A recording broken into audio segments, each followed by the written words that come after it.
Warta Jemaat Minggu 7 Juni 2020. Jemaat yang dikasihi dan mengasihi Tuhan Yesus Kristus, selamat pagi dan salam. Karena pembatasan sosial akibat virus COVID-19 yang masih berlaku sampai bulan Juni 2020, maka ibadah minggu pagi ini masih dilangsungkan dalam keluarga.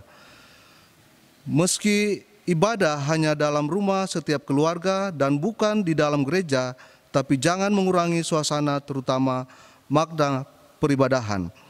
Dengan iman kita yakin bahwa Tuhan ada hadir dalam ibadah kita saat ini, dan untuk itu mari kita menikmati ibadah minggu pagi ini bersama-sama dalam keluarga kita masing-masing. Nats pembuka. Jawab Yesus kepadanya, "Apa yang kuperbuat engkau tidak tahu sekarang, tetapi engkau akan mengertinya kelak." Yohanes 13 ayat 7. B. Pengumuman. 1. Ibadah-ibadah dalam jemaat, baik ibadah minggu pagi, keluarga, dan unsur dalam minggu berjalan, dilaksanakan di rumah masing-masing keluarga. Diharapkan Bapak Ibu keluarga agar masih terus setia mengkoordinir dan mengorganisasi ibadah-ibadah tersebut dengan panduan liturgi dari majelis jemaat. B. Ibadah minggu pagi ini akan dilaksanakan tepat jam 09.00 WIB pagi di tiap-tiap keluarga dan akan diingatkan dengan bunyi lonceng dari gereja sebanyak 3 kali sebagaimana biasanya pada ibadah minggu pagi, yaitu jam 07.00 WIB, 08.00 WIB, dan 09.00 WIB. Pada bunyi lonceng yang ketiga jam 09.00 WIB, tiap-tiap keluarga sudah mulai peribadahannya. C. Di dalam peribadahan tersebut tetap ada persembahan, tetapi persembahan bukan yang menjadi utama, melainkan ibadahlah yang menjadi utama, sehingga tidak boleh persembahan menjadi kendala bagi tiap keluarga untuk tidak melaksanakan ibadah. 2. Info COVID-19. Tim COVID-19 GKI Kanaan Perumnas 4 telah melaksanakan penyemprotan disinfektan di setiap rumah warga Perumnas 4, perumahan kehutanan, dan perumahan bumi asri Husada pada hari Kamis 5 Juni 2020. Ini merupakan program rutin yang akan dilaksanakan setiap minggu pada hari Kamis. Mohon partisipasi dan kerjasama kita semua. 3. New normal. Kebijakan new normal oleh pemerintah memberikan harapan untuk kita bisa dapat melaksanakan peribadahan di gedung gereja.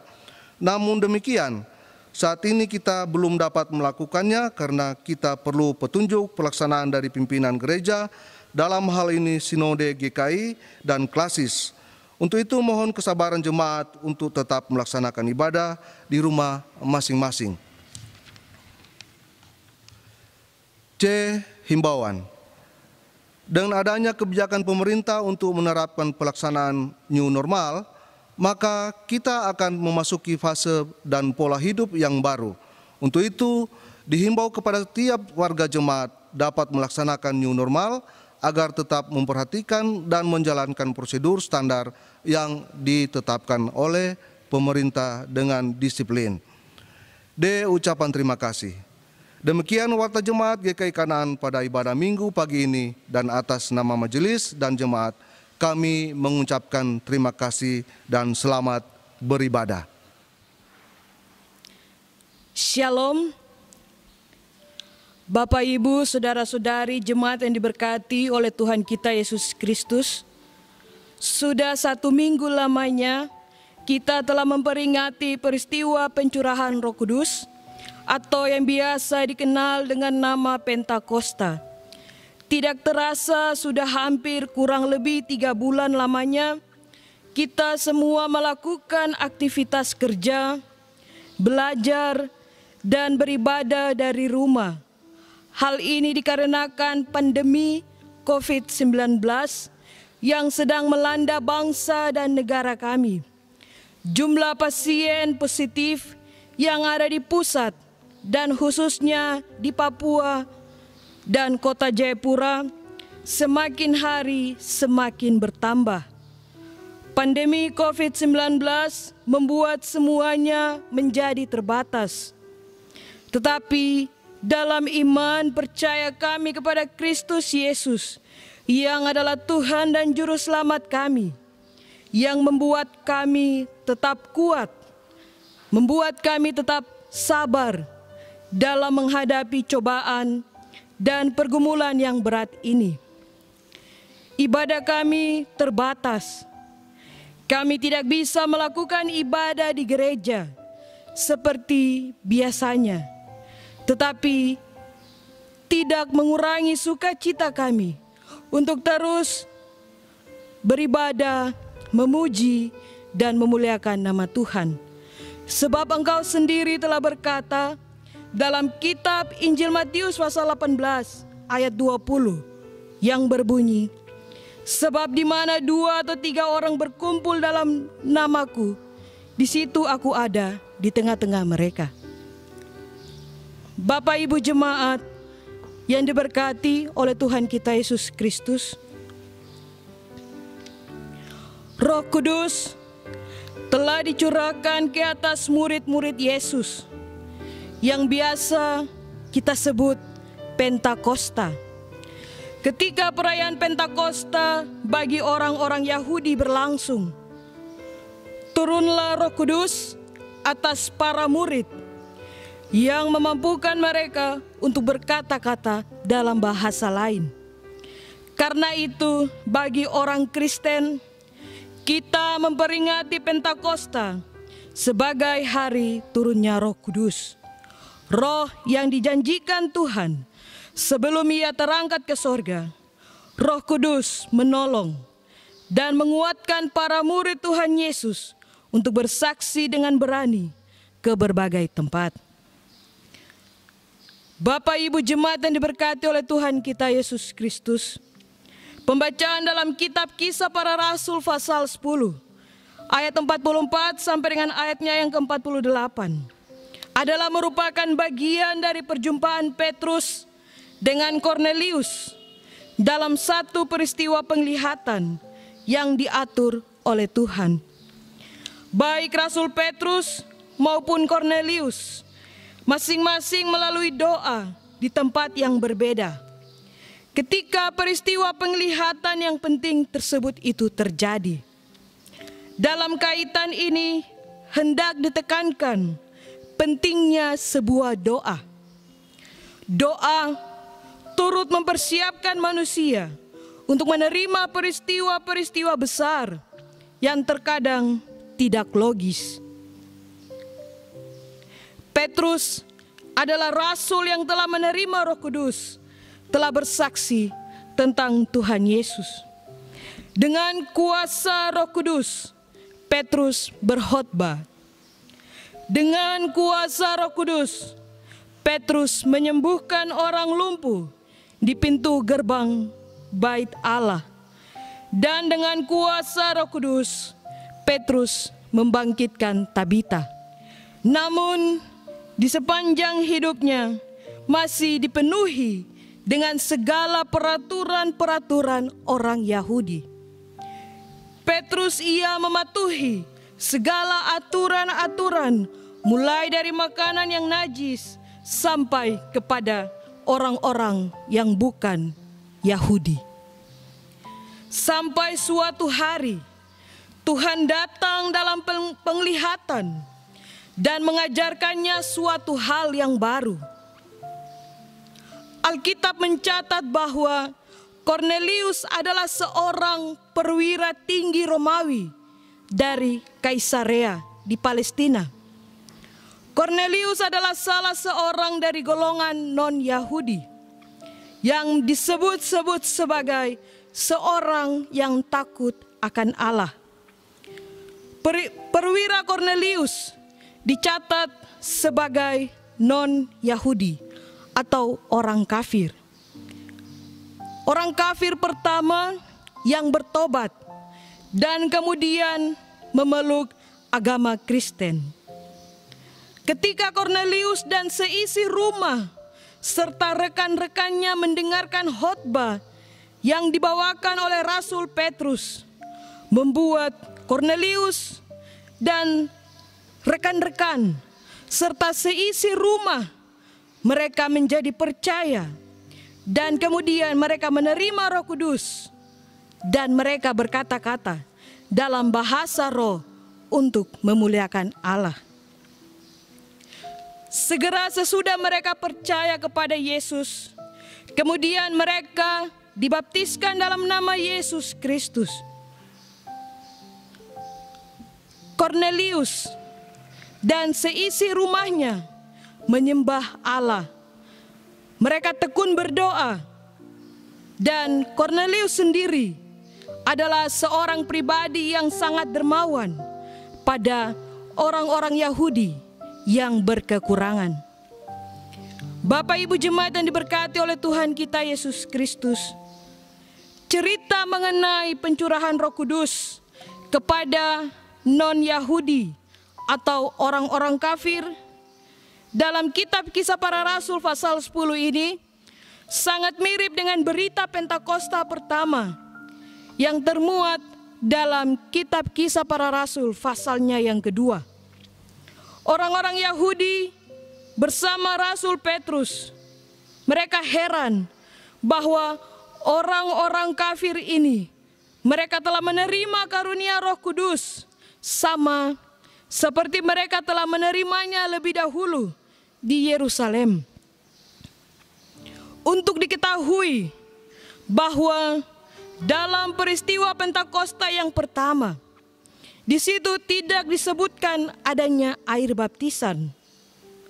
Sementara Pentakosta secara khusus bagi orang kafir atau keluarga Kornelius yang non-Yahudi ini, mereka menerima Roh Kudus, kemudian dibaptis dengan air sebagai tanda penerimaan ke dalam jemaat. Bapak Ibu dapat melihatnya dalam Kisah Para Rasul pasal 10 ayat 47 sampai dengan ayatnya yang ke-48.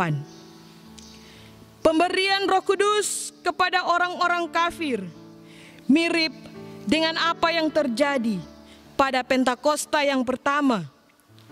Ada di dalam kitab Kisah Para Rasul pasal 11 ayatnya yang ke-15.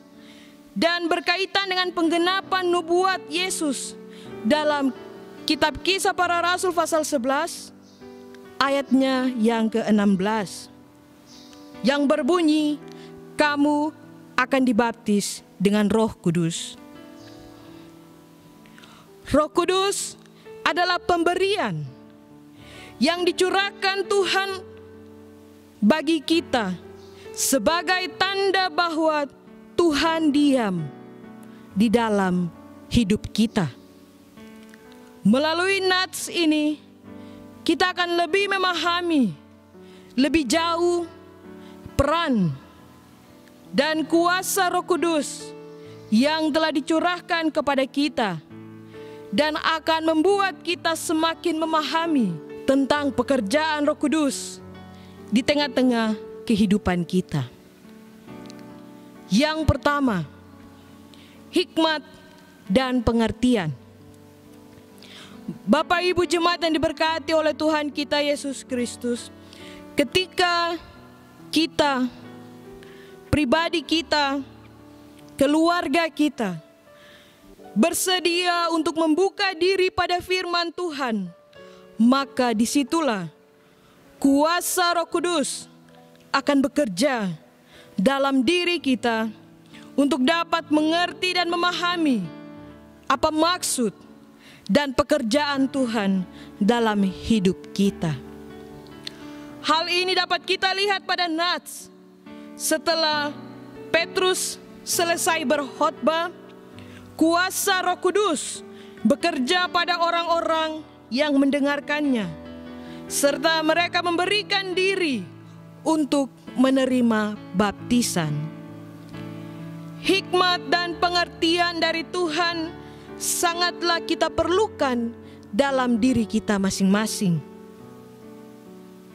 Sesungguhnya ada banyak hal yang diperbuat Tuhan dalam kehidupan kita, dan banyak juga hal-hal dalam kehidupan ini yang terkadang tidak dapat kita mengerti jika kita hanya mengandalkan pengertian kita sendiri. Untuk dapat memahami semuanya ini, hanya ada satu cara, yaitu kita membuka diri kita, kita membuka hati kita untuk menerima Roh Kudus, supaya Roh Kudus yang bekerja, memimpin, menyertai, dan memberkati kehidupan kita dari hari lepas hari. Kita memang tidak dapat melihat bagaimana Tuhan bekerja dan berada bersama-sama dengan kita. Namun kuasa Roh Kudus yang memampukan kita untuk dapat merasakan dan melihat bagaimana Allah sungguh beserta dengan kita. Gerakan Roh Kudus adalah gerakan yang bersifat oikumene dan gerakan inklusivis, agar kelak segenap umat percaya menjadi satu bagian bersama-sama sebagai pengikut Kristus yang sejati. Yang kedua, membangun dan menumbuhkan iman. Bapak Ibu jemaat yang diberkati oleh Tuhan kita Yesus Kristus, dari nats ini dapat kita lihat bagaimana Tuhan dengan kuasa Roh Kudus-Nya, Ia bekerja dan menguasai orang yang mendengar khotbah Petrus pada waktu itu. Kita dapat melihat bahwa iman dibangun, iman ditumbuhkan oleh kuasa Roh Kudus, bukan karena kekuatan dan kemampuan manusia. Jika ada orang-orang yang tiba-tiba mereka datang dan memberikan pertanyaan kepada kita, apakah engkau percaya kepada Tuhan Yesus? Apakah engkau percaya kepada Tuhan Yesus? Tentu kita akan menjawab dengan suara lantang, ya, saya percaya kepada Tuhan Yesus Kristus. Namun, apakah dengan iman? Namun apakah dengan kita memberikan jawaban seperti ini, itu cukup hanya sampai di batas percaya saja? Iman percaya kita kepada Yesus Kristus ibarat sebuah pohon yang akan terus bertumbuh hingga menghasilkan buah yang lebat. Iman itu harus terus bertumbuh supaya iman kita setiap saat mengalami kedewasaan dalam iman. Maka Roh Kudus akan menuntun kita pada kedewasaan iman ini. Tanpa kuasa penyertaan Roh Kudus, itu sangat mustahil bagi kita untuk bisa mengalami pendewasaan di dalam iman. Ada banyak hal yang kita hadapi dalam hidup ini, baik secara suka maupun duka. Tanpa kuasa Roh Kudus, maka kita akan terjebak pada situasi yang ada. Tetapi ketika kita melibatkan Roh Kudus memimpin dan menyertai kehidupan kita, hidup kita yang penuh dengan suka, hidup kita yang penuh dengan duka, akan senantiasa diberkati oleh Tuhan. Karena kita sendiri telah meminta bahwa Roh Kudus yang memimpin kehidupan kita. Yang ketiga, Roh Kudus tercurah bagi orang-orang percaya. Ia menolong, ia membimbing, dan ia meneguhkan kita untuk tetap hidup kudus seperti yang dikehendaki oleh Tuhan. Hadir tidaknya Roh Kudus dalam perbuatan kita sehari-hari juga dapat dilihat dari buah hidup kita. Apakah kehidupan kita selama ini sudah menghasilkan banyak buah sebagaimana yang terdapat di dalam kitab Galatia pasal 5 ayat 22 sampai dengan ayatnya yang ke-23. Apakah hidup kita telah memiliki kasih? Apakah kita selalu merasa sukacita? Apakah keluarga kita selalu dipenuhi dengan damai sejahtera? Apakah kita selalu dipenuhi dengan kesabaran, kemurahan, kebaikan, kesetiaan, kelemah lembutan, dan penguasaan diri? Mari kita kembali periksa diri kita masing-masing. Apakah buah-buah roh ini ada di dalam kehidupan kita atau tidak? Kiranya Roh Kudus akan senantiasa memelihara iman kita, agar iman kita senantiasa mengalami pertumbuhan yang baik. Dan kiranya lewat kuasa Roh Kudus akan memampukan kita untuk terus memuliakan Tuhan dalam kondisi kita, dalam keadaan kita, baik senang maupun dalam keadaan duka. Tuhan memberkati kita dengan firman-Nya di saat ini. Amin. Mari kita bersatu di dalam doa. Kita berdoa. Tuhan, Allah Bapa kami yang bertahta di dalam kerajaan sorga, Allah yang kami puji dan sembah lewat putra-Mu Yesus Kristus. Di saat ini ya Bapa, kami bersyukur, kami berterima kasih karena Tuhan telah mengizinkan kami untuk beraktivitas di sepanjang 1 minggu yang telah berlalu ini. Dan tepat di hari ini, hari Minggu, hari yang Engkau kuduskan, kami ada berkumpul bersama-sama dalam kehidupan keluarga kami masing-masing. Kami rindu untuk bertemu dengan Engkau. Kami rindu berjumpa dengan Engkau ya Bapa. Terima kasih buat waktu ini ya Bapa. Boleh kami gunakan untuk memuji dan memuliakan nama Tuhan. Dalam ibadah yang telah berlangsung di rumah tangga kami masing-masing, ada banyak pujian-pujian yang disampaikan. Ada banyak doa, ada banyak harapan dan pergumulan yang dinaikkan dalam kehidupan rumah tangga masing-masing ini ya Bapa. Kiranya Tuhan mendengarkan semua pergumulan-pergumulan, semua harapan-harapan dan cita-cita dalam kehidupan jemaat-Mu ini sekalian. Tuhan, kiranya Engkau terus-menerus memberkati kehidupan jemaat-Mu. Pelihara mereka dalam kasih dan anugerah yang berasal hanya daripada Engkau.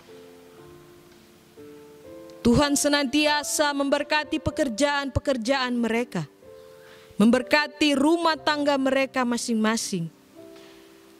Biarlah kekuatan, kesehatan, hikmat dan umur panjang terus-menerus menjadi nyata bagi kehidupan keluarga-keluarga ini. Berkati anak-anak mereka dalam pendidikan mereka, mulai dari TK sampai dengan perguruan tinggi. Jadikanlah mereka sebagai anak-anak yang selalu hidup takut akan Tuhan, anak-anak yang selalu hormat dan taat kepada orang tua, dan anak-anak yang selalu diberkati oleh Engkau. Biarlah Tuhan terus-menerus memberikan pertumbuhan yang baik, pertumbuhan secara jasmani, tetapi juga pertumbuhan secara iman. Biarlah mereka senantiasa bertumbuh-tumbuh dalam pengenalan dan pengajaran akan Engkau sebagai Tuhan dan Juru Selamat mereka. Tuhan Allah Bapa yang ada dalam kerajaan sorga, kiranya tutup bungkus kehidupan jemaat-Mu sekalian. Jauhkanlah mereka dari segala sakit penyakit, mara bahaya, susah, sampai maut sekalipun. Tuhan Allah Bapa yang ada dalam kerajaan sorga, kondisi kami saat ini sangat terbatas dikarenakan adanya pandemi COVID-19. Membuat kami harus bekerja dari rumah, beribadah dari rumah, dan bersekolah dari rumah. Kami mohon dengan penuh kerendahan hati, Engkau yang punya kuasa, Engkau sendiri yang akan memulihkan, menyembuhkan orang-orang atau kekasih-kekasih kami yang sedang ada dalam keadaan sakit, terutama mereka yang telah dinyatakan positif COVID-19 ini. Tuhan jamah mereka, pulihkan mereka, berikanlah kesembuhan bagi mereka. Biarlah mereka selalu dipenuhi dengan penuh harap. Hanya Engkau, Tuhan, yang punya kuasa, yang akan memulihkan mereka dari penyakit COVID-19 ini. Tuhan berkati tenaga-tenaga medis yang bekerja dengan penuh ketulusan, keikhlasan merawat pasien-pasien ini. Biarlah jerih lelah mereka tidak akan sia-sia. Engkau akan memperhitungkan semua jerih lelah yang telah diperbuat oleh tenaga-tenaga medis ini. Tuhan berkati mereka, berikan mereka kekuatan, kesabaran, serta kesehatan. Terutama berkati keluarga-keluarga mereka yang menanti dan menunggu mereka di rumah mereka masing-masing. Jaga mereka selalu ya Bapa. Lindungi mereka selalu dan berkatilah keluarga mereka. Tuhan Allah Bapa yang ada dalam kerajaan sorga, berkati firman Tuhan ini, kiranya firman Tuhan ini senantiasa menjadi kekuatan bagi kami sekalian. Kiranya Engkau akan menjadikan kami sebagai pelaku-pelaku firman yang hidup di tengah-tengah kehidupan keluarga kami, lingkungan kami, dimanapun kami berada. Terima kasih ya Tuhan untuk semua yang boleh terjadi dalam kehidupan kami. Biarlah kehidupan kami senantiasa dipenuhi dengan kuat kuasa Roh Kudus, supaya kami boleh hidup menurut dengan apa yang Tuhan kehendaki bagi kami sekalian. Terima kasih ya Bapa. Kiranya Engkau akan memberkati kehidupan kami di minggu kerja yang baru.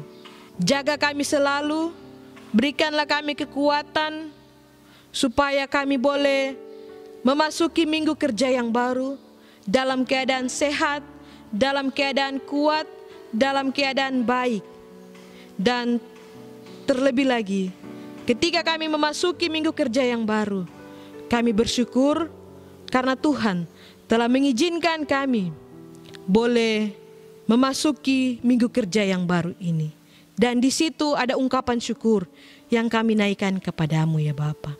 Terima kasih ya Tuhan, tinggallah selalu bersama-sama dengan kami dalam kehidupan rumah tangga kami masing-masing. Ampuni segala dosa dan kesalahan kami ya Bapa. Di dalam nama Kristus Yesus kami berdoa. Amin.